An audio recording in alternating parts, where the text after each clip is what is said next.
Over here, we're talking about probably less than half of the cost over there. Maybe $1,400 to $4,000, which is unbelievable when you think about California prices. I've heard of facilities being $25,000 in a month. $10,000 is not uncommon. $8,000 is not uncommon. If somebody's on a fixed income and need care, this might be a solution. I got your back. We'll call the ambulance. I'll go with you in the ambulance across the border. For $4,000 a month, you're going to get the bottom of the barrel out in California. To my understanding, the care would not be very good. Care is so good that I had my mother here staying with us for several years before she died. For us, it's 1 for 4, maybe less. For many California families, one of the biggest challenges isn't finding care for aging parents, it's figuring out how to afford it. Assisted living facilities, memory care centers, and in-home caregiving services can cost thousands of dollars per month, putting tremendous financial pressure on families. As costs continue to rise, inflation, many people are beginning to explore alternatives that provide quality care while preserving a loved one's dignity, independence, and quality of life. Today, we're speaking with the team of Manos Amorosas to discuss an option many families may not even know exists: receiving professional senior care in Mexico. Yes, you heard it right, in Mexico. So today we'll discuss cost, we'll discuss the quality of care, we'll discuss safety, proximity to the U.S. border, healthcare access, transportation, and whether this approach could be a realistic solution for families struggling to find affordable care for aging parents in California. So to help us with that today, we got Carmen, we got Jim, and we've got Leticia. Welcome to the podcast. How are you guys doing? Thank you. We're doing great. Doing good. Amazing. Okay, so let's talk about what type of services does Manos Amorosas offer? Take this one. We do everything starting from shadowing. That means supervising the patient, make sure he doesn't fall. And he does all his activities with somebody there providing supervision all the way to hospice. So everything in between, basically. And then my understanding is you guys have two different options. You guys have an in-person location where people can sleep there.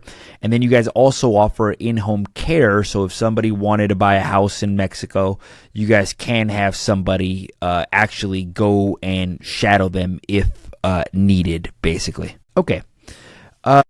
Who is your ideal client? What type of families are reaching out to you guys?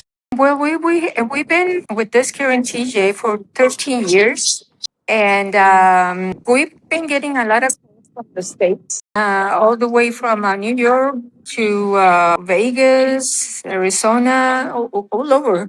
We are out there. Got it. And then what do you guys typically hear from these people that are going out to Mexico? What are you guys hearing from those clients? Meaning, like, how much more affordable is it to do it in Mexico versus in some of these other states like New York, California, Arizona, that sort of thing? Well, I know it's very expensive there because I used to work over there. I used to work for in-home supportive services and for the county, the states. Okay. And I know how much it costs. And versus over here, we're talking about probably less than half of the cost over there. Got it. So any service would, like, a rule of thumb would be like, hey, it's a fraction of the cost.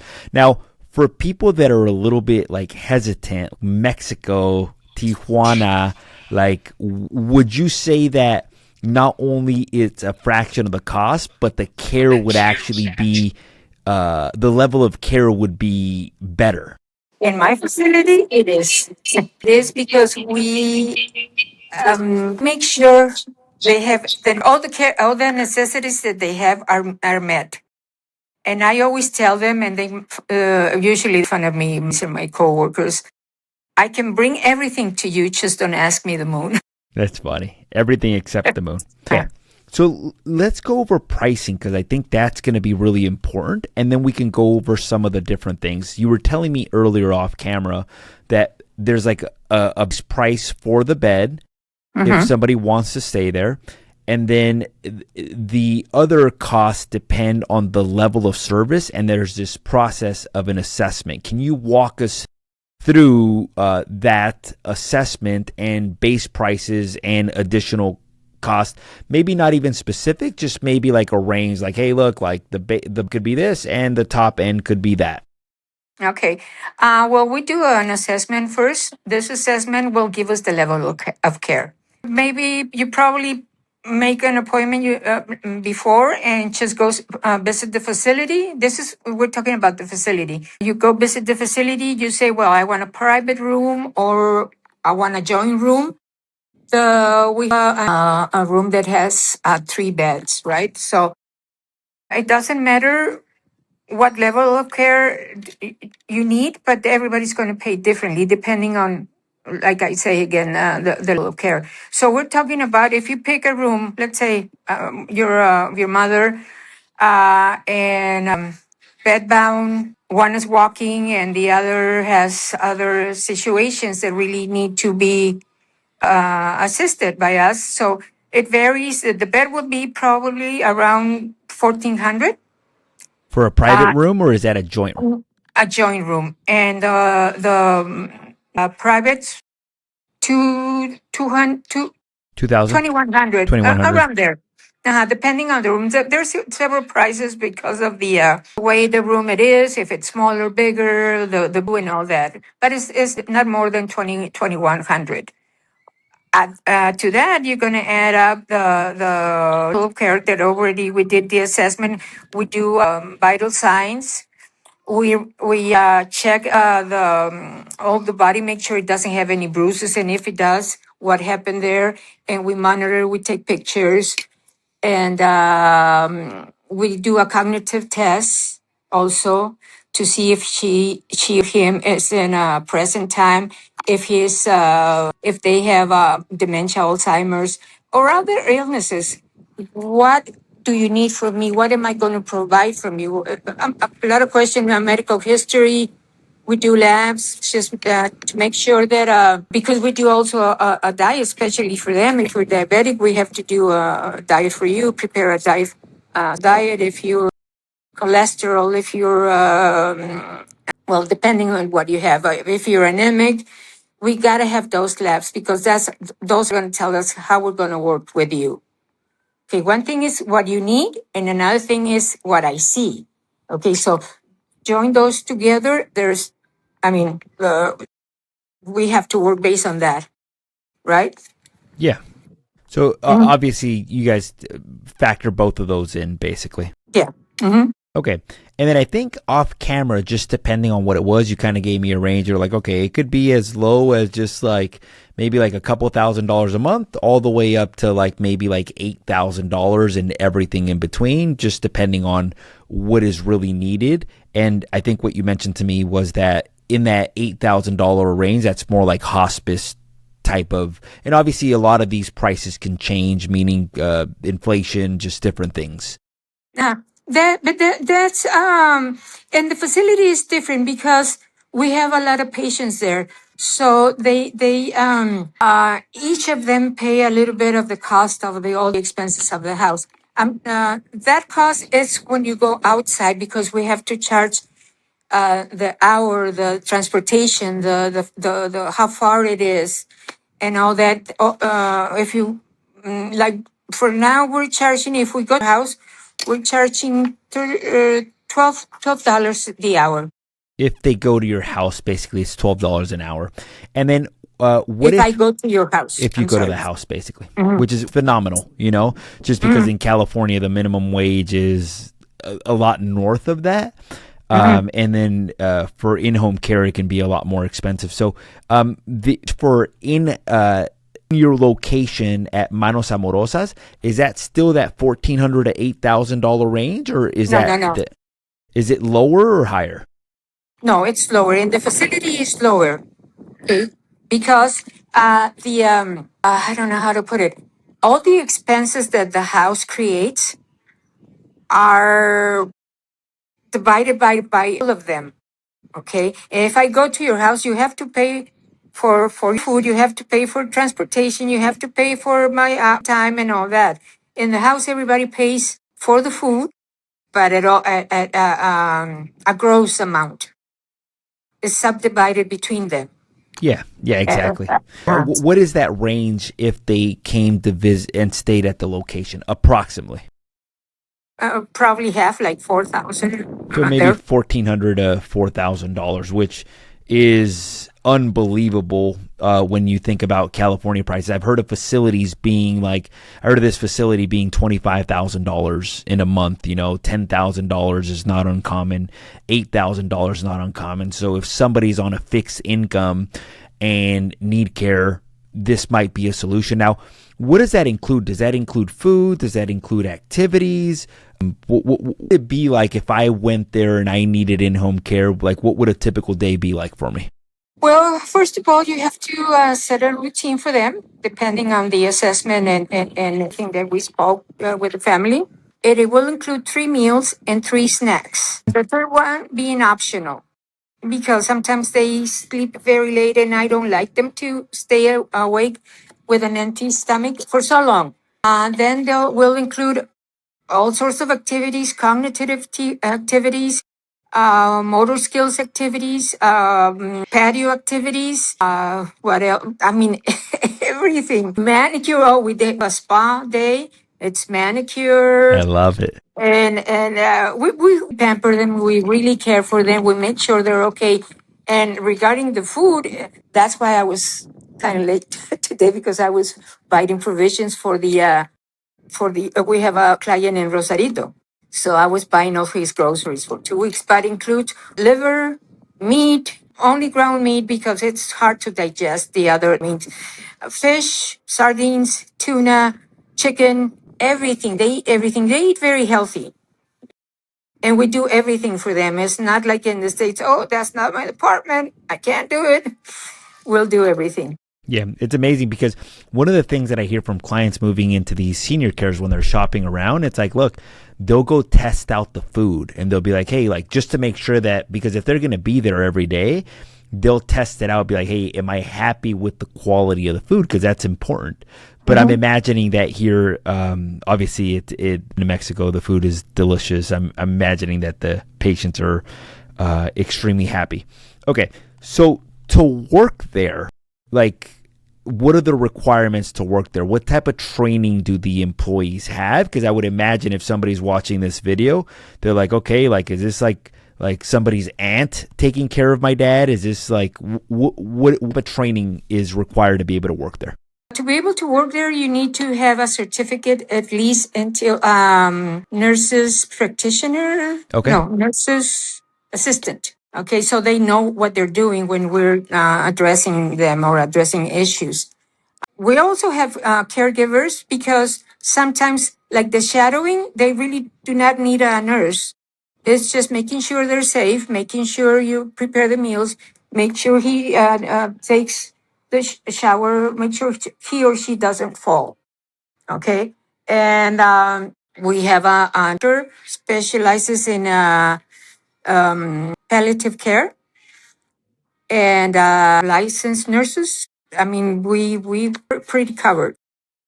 Basically, so just depending on whatever the patient needs is the level of training that is required. If somebody just needs shadowing, hey, look, they don't really need somebody to be a nurse's assistant versus if somebody needs more care as well too. Okay, how far are you guys from the border? Like, so if my dad were to go there, how long would it take me to get there? Jim, you want to take it? From Tijuana, yeah. From the border, we're approximately 5 miles, I would say. I haven't actually clocked it out, but mapped it out. But it's about 5 miles, and depending upon traffic, you can get there from the border to there in about 20 minutes. Okay. So we're real close. Is there a certain zone that it's called? Like, I know there's Playas de Tijuana. Obviously, there's like Rosarito Beach. There is just the Centro, which is downtown. Is it a certain zone? And then also you mentioned views earlier, meaning like views of mountains, views of the ocean. Like, what are we talking about? No, in the facility, we just have view to the garden, view to the street. Okay, awesome. The garden is beautiful, by the way. Okay. And then what zone of Tijuana is it?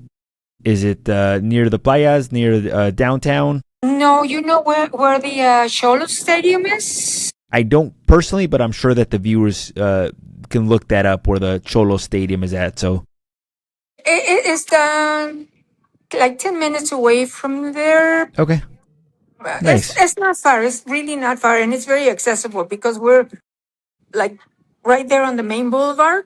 So it's pretty accessible and the map will take you straight. amazing. Okay, visitation. How does visitation work at the facility? Meaning, could I visit anytime? Could I have to go on weekends? Or are there certain visitation times? If so, what do those look like? Okay, for visitations, we do allow visits except for Monday every single day. And it's an hour a day. Some other facilities they you like just on the weekends 3-4 hours, but they get tired. They can't that long. We you an hour every day, and if it's inside, it's you have to divide that hour. If you like, I per se, when your wife goes, it's half an hour you and half an hour your wife. If it's in the garden, it will be more time and more people. Got it. Okay, so it could be basically like 3 people for an hour in the garden, but if it's inside, it's one-on-one time basically that's being divided. Okay. Do any of your clients fly in from different locations? And if they fly in, is the best place to fly in, is it the Tijuana airport or is it the San Diego airport? Or Well, I have the daughter of a patient that we have in Rosarito. She lives in New York, so she flies into San Diego. Sometimes we go pick her up. Sometimes he arranges for her to be picked up. And I mean, it's and depending on the time that you order is to get to Rosarito, it will take you 40 minutes. Yeah, it all depends on where they're flying from. If they're flying Mm-hmm. from Mexico, they're going to fly into Tijuana, Mm-hmm. but if living in the States, they'll fly into San Diego. let me ask you guys this, because to some viewers maybe watching this, they're like, oh my God, I'm going to send a family member to Mexico. What are some of the biggest concerns that people have? And like, what are some of the biggest surprises that people come? Because I'm imagining that the facility is like nice and the service is fantastic. What are people's impression? What are their concerns and what do they actually find out? Because for somebody to bring their parent from New York here speaks volumes already. Well, obviously they visit they have a pre-visit to the facility, and we have a pre, and we talked about what are they expecting from us, their and everything, and I think it do a lot with the personality, the people you're talking to, their concerns. I invite them all the time. Check our pages. Everything that you see there is what you're going to see here when you come. Nothing is edited. Everything is pictures are like they are. So what you see there is what you see over here. We make sure we celebrate everything. Celebrate all the Mexican fiestas and all the American fiestas. So if we have Americans and we have Mexicans, 4th of July, they're all Americans. September 16th, they're all Mexicans with their big sombreros and their carrilleras and Mexicans, the Americans with the American flag and their birthdays. We celebrate Easter. I'm the special bunny. Yeah, on these special, we invite the families, and we have a little taco wagon over here in the back, and making tacos and tostadas and such in the back, and and just day to day, they can come visit, except Mondays.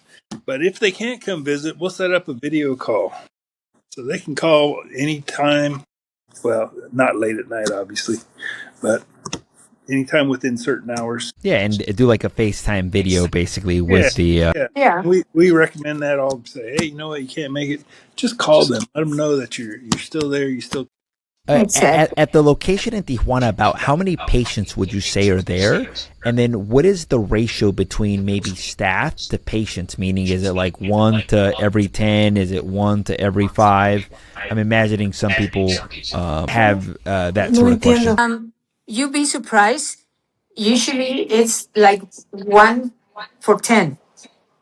For Okay. us and us, it's 1 for 4, maybe less, depending on the necessities. If one needs more, this nurse is going to be like maybe 75% with this patient, right? Everybody can move and you know, self-sufficient. It is one nurse for. Okay. And the population, it's a small facility. It's 11 beds between private, semi-private, and joint beds. I mean, yeah, beds. You mean 11 rooms or 11 beds? That's 11 bed. beds. It's not shared beds; it's shared rooms. Okay. Yeah. Well, share room. Yeah, I'm sorry. Yeah. Nice. Awesome. Okay. So let me ask you this. What about insurances? Can people from the U.S. use any sort of insurance out there? Like, is insurance covered? Is it the payments? Is it strictly just cash? How does that work out there?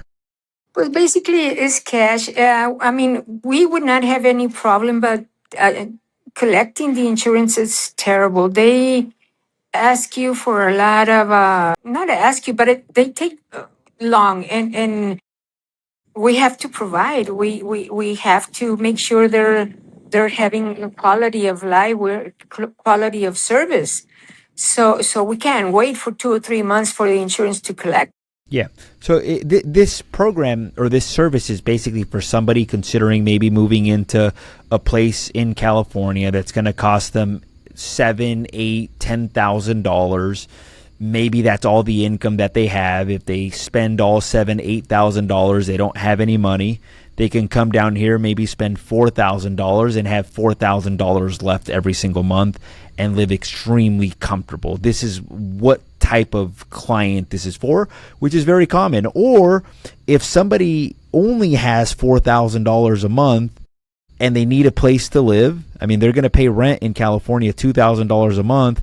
Why not have food, living, and care already structured and everything, which I think would be phenomenal. What happens in a medical emergency?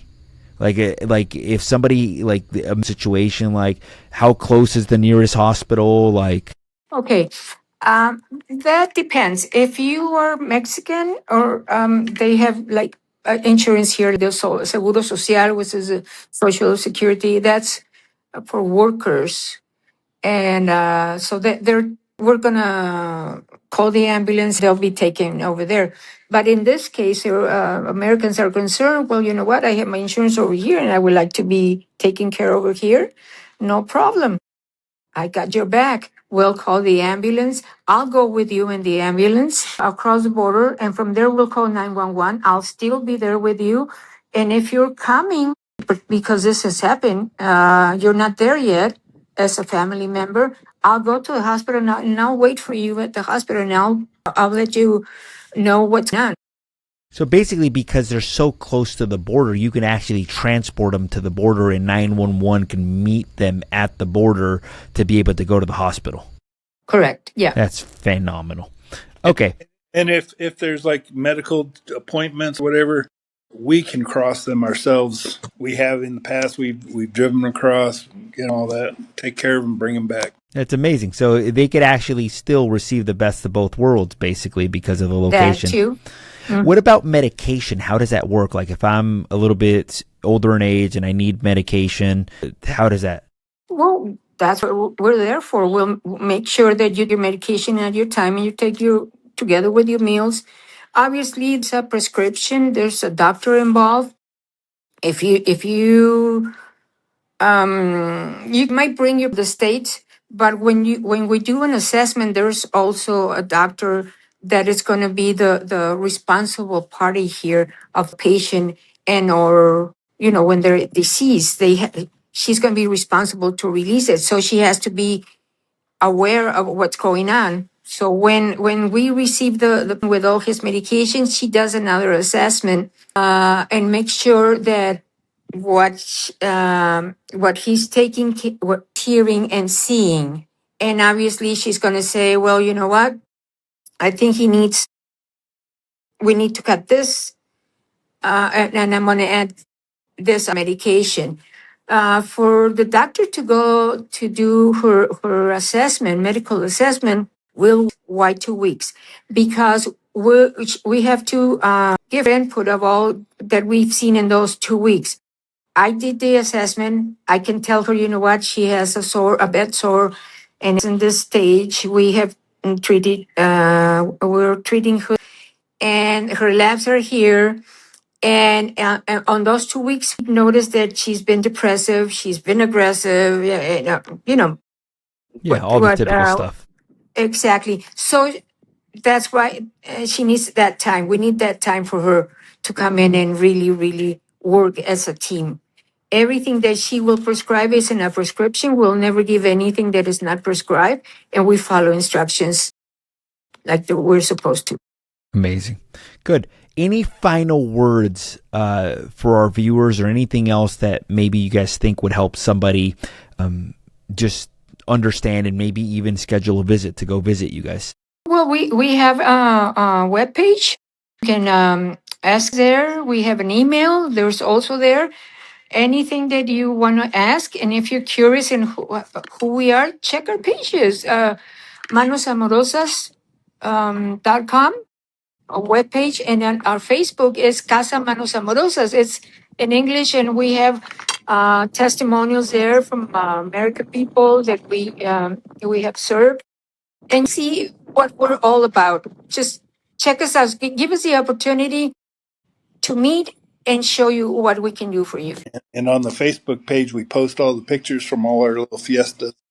Yeah, so it's a way to kind of keep in touch with everything that's going on, basically, for the family. Exactly. Mhm. We also create a group on WhatsApp, and we'll give you all the information there, pictures. It takes a while for them to get adjusted.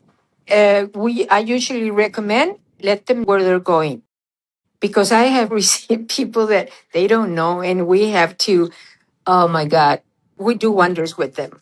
Wonders, because we have to keep it like, don't let him know that he's in TJ, In Mexico, right? in Mexico. Yeah.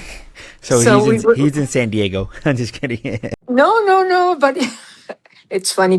He says he hears everybody speaking Spanish, and he says, I'm going to report you. That's funny. Like, so we have quite a laughs there. What they say, it's, and then we're trying to like not make them upset. We have this used to work for. She was a federal agent, and all the time she wants to run away. And then I go, honey, you can't do that. Remember, you're undercover. You're undercover. You can't go there. People are going to know that you're here, and you're going to mess up all your. The care is So so good. Care is so good that I had my mother here staying with us for several years before she died. Amazing, Jim. I Yep. love to hear stuff like that. He loved it. The staff, all the girls ask about her still. I'm like, give me their condolences and everything. They loved her and they miss her. Yeah. Well, the way I think about it is, I mean, for $4,000 a month, you're going to get the bottom of the barrel out in California.